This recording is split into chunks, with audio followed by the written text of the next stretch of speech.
Margaret Thatcher. Now, she wasn't just the UK's first female prime minister, serving from 1979 to 1990.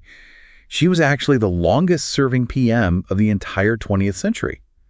Over 11 years in office. Transformative years. Absolutely. And if you look at how history views her, the words used are just extreme. Things like most admired, most hated, most idolized, and most vilified public figure of the second half of the 20th century. Wow. That spectrum alone tells you her time in charge really fundamentally changed the UK. It really did. That's exactly why we're doing this deep dive today. We want to navigate that incredibly complex 11-year period. Our mission really is to understand where this hugely divisive leader came from, the economic revolution she kicked off, and those high-stakes crises that, well, cemented her reputation. And you have to start with that nickname, don't you? The Iron Lady. Right. The fascinating thing is it wasn't like cooked up by spin doctors in Westminster. It actually came from a Soviet journalist back in 1976. Oh, really? Yeah. After Thatcher gave this really fiery foreign policy speech just tearing into the Soviet Union about its defense spending, he called her the Iron Lady. And she leaned right into it. She saw the power in that name straight away, didn't she? Embraced it. I think she even mentioned the Duke of Wellington, the Iron Duke, and said she hoped it would stick. Exactly. A perfect symbol for the kind of resolve everyone was about to see. Okay, let's unpack this then. To understand the Iron Lady, you really have to go back. Back to Grantham in Lincolnshire. Margaret Hilda Roberts, born 1925. She literally grew up living above her dad's shop, a grocery and tobacconist. Yeah, and that background, that sort of provincial middle-class upbringing, is absolutely crucial to understanding her later on, her sense of duty, her ambition, that focus on financial discipline. And her father, Alfred Roberts, he wasn't just a shopkeeper, was he? No. He was involved locally. An alderman, a Methodist lay preacher. He definitely instilled this quite severe moral code in her. You can see that translating directly into her political thinking later. But her first path was academic, surprisingly. She did really well at Kesteven and Grantham Girls' School, got a scholarship to Somerville College, Oxford, and she studied chemistry. Under a Nobel laureate, Dorothy Hodgkin, no less. Right. It's quite an interesting detour before politics fully took over. People say she was the first prime minister with a science degree, and she didn't just study it, she actually worked as a chemist. That's right, after Oxford. For J. Lyons & Co., a food company. Which is, kind of amusingly, where she produced her only scientific publication. Apparently her work involved emulsifiers. You know, the stuff they use making ice cream smoother. From ice cream chemistry to prime minister, it's quite the leap. It really is. After the lab work, she switched gears completely. Trained as a lawyer, qualified as a barrister in 1953, specializing in tax law. You could see the ambition early on, though. She ran for Parliament in Dartford in 1950 and 51. She was the youngest candidate and the only woman Conservative candidate at the time. Didn't win then, but kept going. Exactly. She finally got elected MP for Finchley in North London in 1959. And her rise within the party started pretty quickly. Her first actual legislative win was a private member's bill in 1960.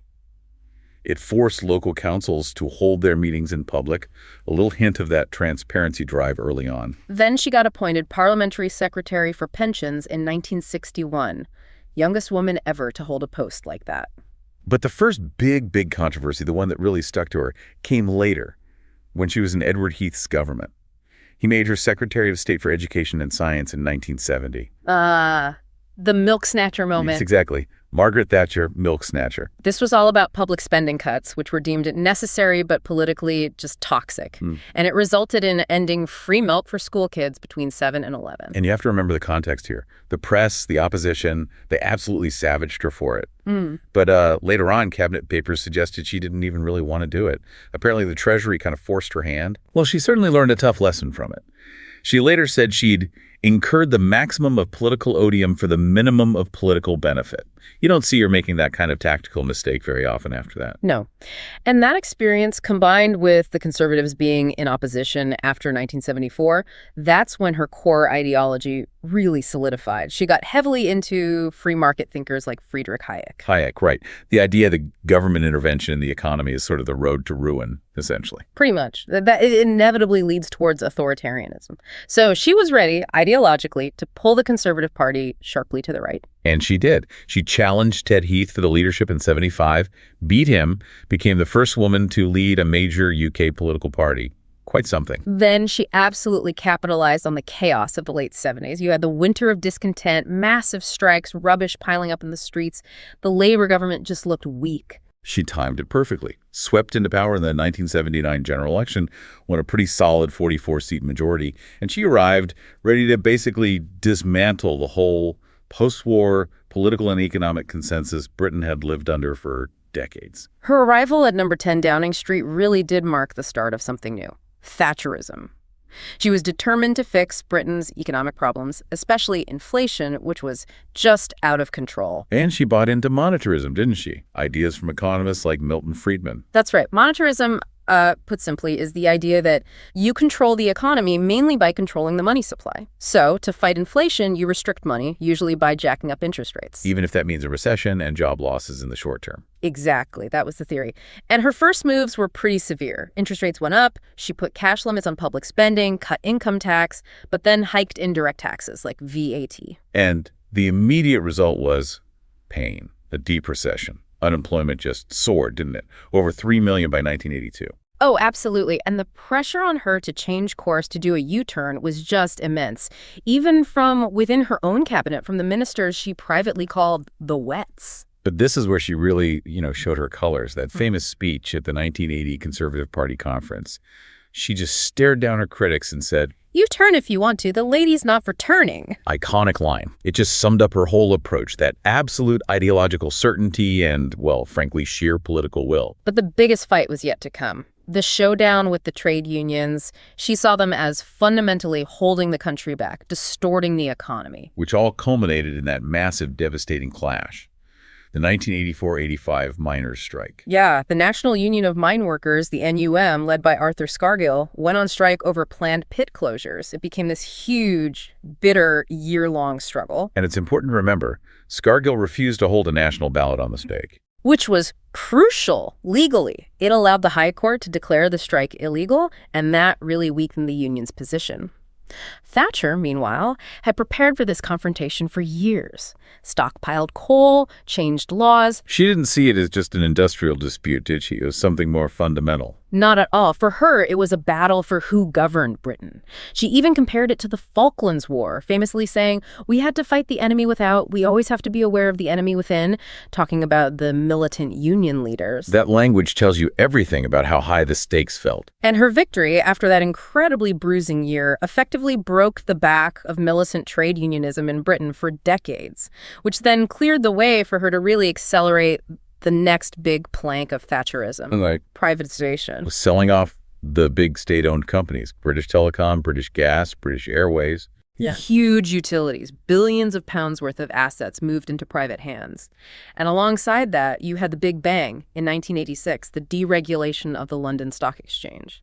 That just tore down old barriers in the financial world, fueling the massive growth of the City of London. Okay, so let's look at the consequences, the social side of all this change. Because it's still a story of two sides, isn't it? Absolutely. On the one hand, she did champion what she called a property-owning democracy. The right-to-buy policy was hugely popular with many, letting council tenants buy their homes. Over 1 million houses sold. And share ownership jumped massively, too, from something like 7% of adults to 25%. True. But the flip side was deep social division. Closing over 150 coal mines, for example, just devastated entire towns and communities. Mass unemployment in those areas lasted for years, long after the main recession ended. It created a sort of north-south divide, didn't it? A two-speed Britain, benefiting London and the southeast, the financial sector, while old industrial heartlands were left behind. Definitely. And that underlying strain, that sense of unfairness for many, arguably led directly to perhaps her most hated policy, right at the end of her time. The community charge. The poll tax. The poll tax. The idea was, philosophically, quite radical. A flat-rate tax on every adult, regardless of their income or the value of their house. It was meant to make local councils more accountable to all voters. But it just felt fundamentally unfair to millions of people, paying the same amount whether you lived in a mansion or a bedsit. Precisely. It led to mass non-payment campaigns, huge protests, and ultimately the massive riots in London in March 1990. It was a political disaster. And it fits with that famous or infamous quote she gave in an interview in 1987, doesn't it? Yeah. There is no such thing as society. There are individual men and women, and there are families. that really captured her core belief in radical individualism. Yet, paradoxically almost, despite this focus on industry and markets, she actually had some surprisingly green credentials on certain issues. Oh, really? How so? Well, she was apparently quite influenced by the scientific evidence on things like acid rain and the ozone layer. She was actually instrumental in setting up the UK's Hadley Centre for Climate Research and Prediction, and her government ratified the Montreal Protocol to protect the ozone layer. Quite forward-thinking for the time in that specific area. Thatcher's time as PM wasn't just about the economy, though. It was constantly punctuated by crises. Early on, you had her incredibly firm stance during the hunger strikes by Irish Republican prisoners in 1980 and 81. Yes, her line was just absolute crime is crime is crime. It is not political. No concessions. And then, of course, she herself survived the IRA bombing of the Conservative Conference Hotel in Brighton in 1984. Shook the whole country. Deeply. But the defining crisis, the ultimate test of her leadership, really came out of the blue in April 1982, the Argentine invasion of the Falkland Islands. And politically, she was actually in a pretty weak position just before that, wasn't she? The economy was still struggling. Her approval ratings weren't great. No, her political future looked quite uncertain.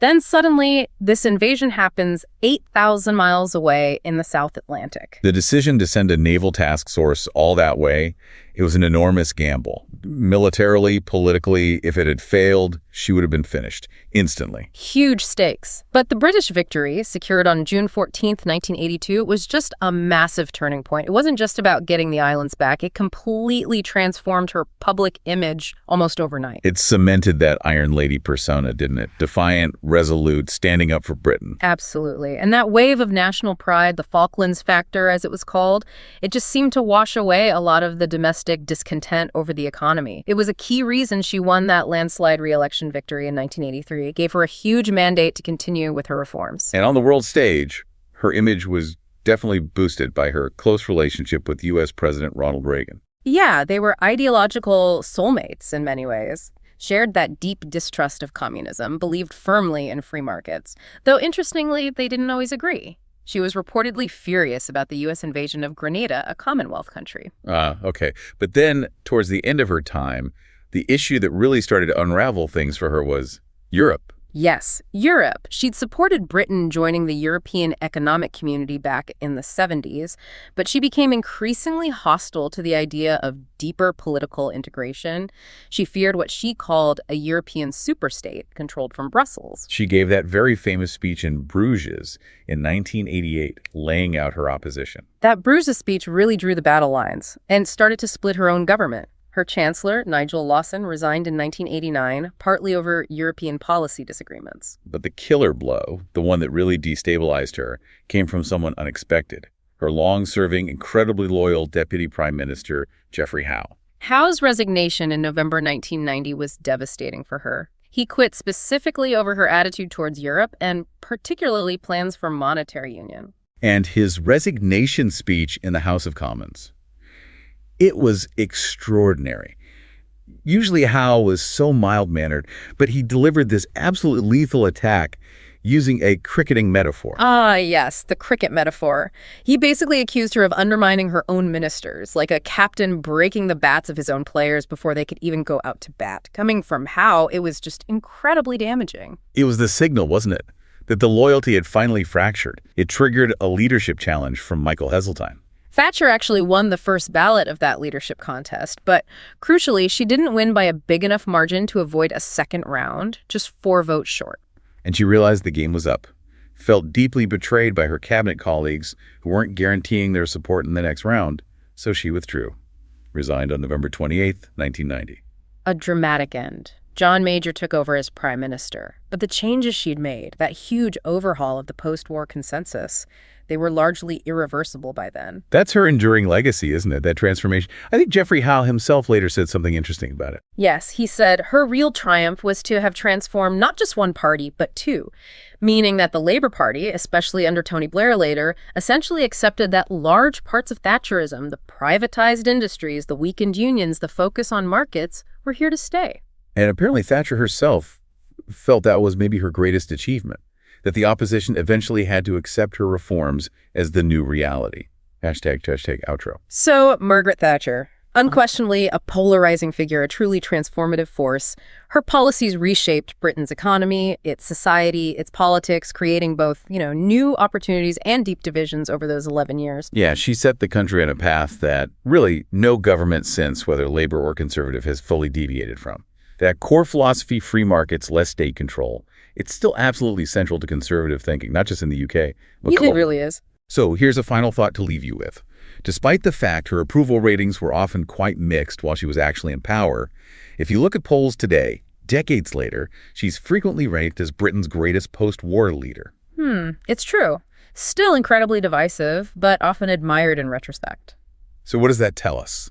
That enduring, complex, sometimes quite fierce admiration. What does it say about how we view leaders who bring about massive, disruptive change? And maybe more importantly, which aspects of that tough, uncompromising Iron Lady style do you still see playing out in political debates around the world today?